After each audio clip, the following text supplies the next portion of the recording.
President Trump again blasting the FBI's handling of the Hillary Clinton email investigation while appearing to reference a story from Real Clear Investigations reporting that federal investigators directly examined just over 3,000 of the 694,000 Clinton emails for classified information. The president tweeting, quote, "Big story out that the FBI ignored tens of thousands of crooked Hillary emails, many of which are really bad. Also gave false election info. I feel sure that we will soon be getting to the bottom of all this corruption. At some point, I may have to get involved." Let's bring in Brad Blakeman, former Deputy Assistant to President George W. Bush, and Dave Brown, Democratic strategist and former senior advisor and committee counsel to Washington Senator Patty Murray. Gentlemen, great to have you. Thanks for having us. President Trump keeps pushing Attorney General Jeff Sessions to probe Hillary Clinton and the Democrats. Considering the public nature of that criticism, Brad, are you surprised Sessions has not resigned?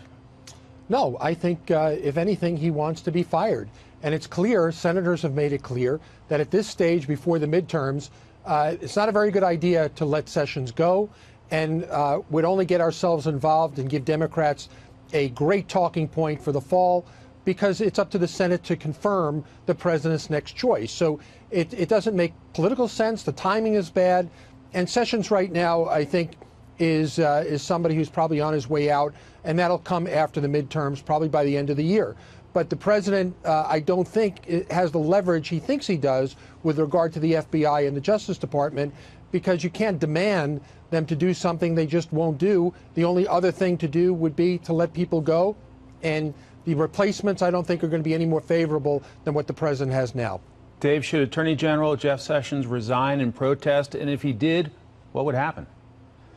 Look, ultimately that's going to be a question for the Attorney General. I don't think he should resign in protest, because I actually think that he is doing what he's supposed to do as Attorney General, which is to maintain an independence of the Department of Justice from the White House, and rebuking and rejecting the president's attempts at political interference, not only with the business of the DOJ, but also with the FBI. And ultimately, let's be clear, I mean, all of this, why we're talking about this, is because the president wants to distract from the Mueller investigation. He feels the long arm of justice is inching closer to him. Two of his closest associates were indicted and then found guilty this week. And in fact, the president, as part of the Michael Cohen plea agreement, is all but in name an unindicted co-conspirator. So, no, I think Jeff Sessions should stay in office and do what he's supposed to do, which is to uphold the rule of law in the United States. Unindicted co-conspirator, Brad, you want to take aim at that? No, he is not. I think that's wishful thinking on the part of Democrats.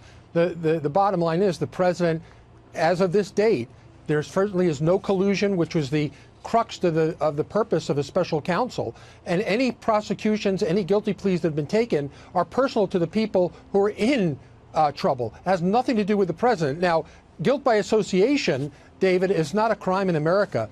Maybe you wish it to be, but that's not the state of affairs. Brett, I'm not currently. saying that. I'm not saying that guilt by association. I'm saying that part of the plea deal referred to a candidate number one, who's now the president of the United States, and that Michael Cohen was directed. But it doesn't mean the president did anything wrong. Directed to violate federal election law by that candidate. So look, the facts speak for themselves. And I think there's the broader no proof point, of that. Brett, I think the broader point is that the Mueller investigation has to be allowed to continue, because really we're not going to know. We're not going to know what we don't know until Mueller publishes his report. All right, so we'll mark you guys down as agreeing to disagree on that issue.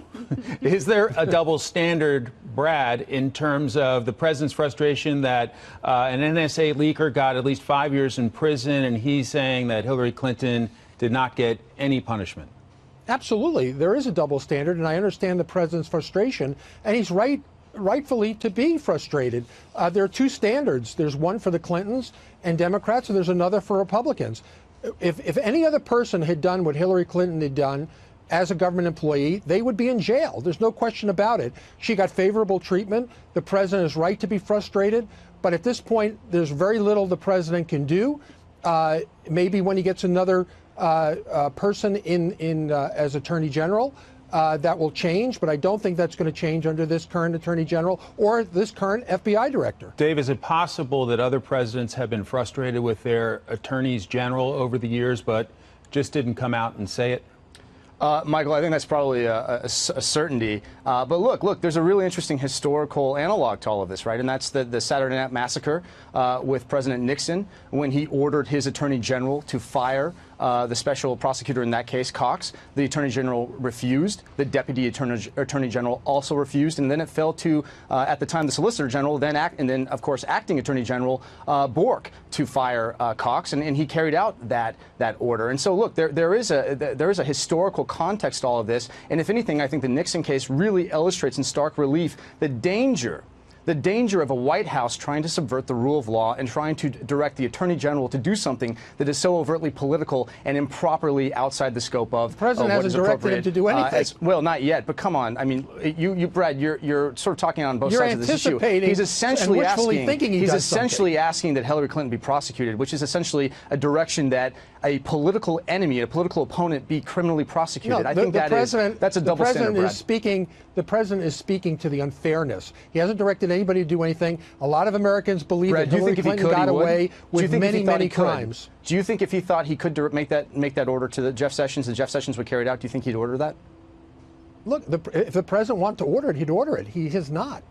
All right, gentlemen, we'll let you take this fight to the green room. All right. Dave Brown, Brad Blakeman, thanks so much. Thank you. Joining me now, Seamus Brunner, who is Government Accountability Institute researcher and author of the book Compromised: How Money and Politics Drive FBI Corruption. I started reading this about 10 days ago, and it's stunning. And one of the more surprising revelations is how Comey and Mueller appear to have leveraged their relationship to get rich. I want to talk about one instance. So Mueller is head of the FBI, and the FBI lavishes a $1 billion contract to Lockheed Martin, where James Comey just happens to be the general counsel. How rich did Comey then get? Well, that's right, Greg. He made $6.1 million in the year after that contract was awarded. And that's what, like a $4,000% increase in his compensation? That's exactly right, Greg. We're talking about the revolving door. It's a familiar story. Most Americans have heard of it. It's turning your public service into self-service. So here are the facts with James Comey. In 2005, he was worth just $206,000, modest income, modest net worth. He had a mortgage. Well, he goes to Lockheed Martin in 2005 as general counsel and also senior vice president. And by 2009, he's raked in millions of dollars, $6.1 million in that year alone. And just like you said, it's over 4,000% net worth increase. It's actually 4,250% using the most conservative estimates. Yeah, look, I don't begrudge people who are in government service eventually going into the private sector. They're perfectly allowed to do so. But does it appear to you that then he's, trading on his previous position and relationship to profit financially? And does that strike you as corrupt? Well, right. I love capitalism. Capitalism is great. It's what makes America great. But this is not capitalism. This is crony capitalism. It's helping out your buddies. Robert Mueller and James Comey have known each other a very long time, going back to the late 90s. So, a man like James Comey, he'd never run the general counsel's office of a corporation like Lockheed Martin. Right. And by the way, Lockheed Martin is the #1 contractor in America. So Lockheed is saying to themselves, if we hire James Comey, we might just, get billions of dollars in government contracts because, Comey knows all the players, especially Bob Mueller. I mean, let me play devil's advocate for just a second. Would it even be possible or conceivable for Mueller to say, oh, gee, I didn't know anything about that $1 billion that went to my pal's company? No, Robert Mueller, as FBI director, would absolutely have to sign off on a $1 billion contract award. And also, there are multiple contracts that go to Lockheed Martin while James Comey is the general counsel from Robert Mueller's FBI. And Robert Mueller announces them and celebrates the fact that Lockheed Martin won the award.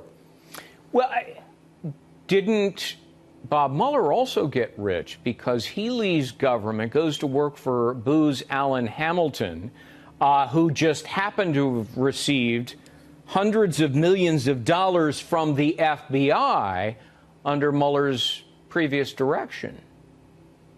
Exactly right, Greg. And Booz Allen wasn't the only client Robert Mueller served. There were others as well, but no, you have it exactly right. Multiple clients that Robert Mueller worked with at the FBI. He then went on into the private sector. He and Comey kind of work as this tag team. Comey tags in, Mueller tags out. In 2013, Robert Mueller goes and sets up Robert Mueller and Associates, a consulting firm, and then also takes on clients through the firm WilmerHale, who, by the way, several attorneys from WilmerHale join Robert Mueller on his special counsel, Clinton-connected attorneys, no less. So, right, he does the same thing. It's the revolving door. It's cashing in on public service, and it's outrageous. So there is, bottom line, a revolving door between government service and big business. And when you go circling around that revolving door, you're getting wealthy off of it, and that's taxpayer money, right? That's right. And one thing I want to make clear is the revolving door, most people have come to accept it. It happens in the Defense Department, it happens in the Department of Energy. Honestly, we'd like experts from the government working at the contractors, contracting with the government. But this is the Department of Justice and the FBI. This is the top law enforcement agency in the country. These people throw men and women in jail.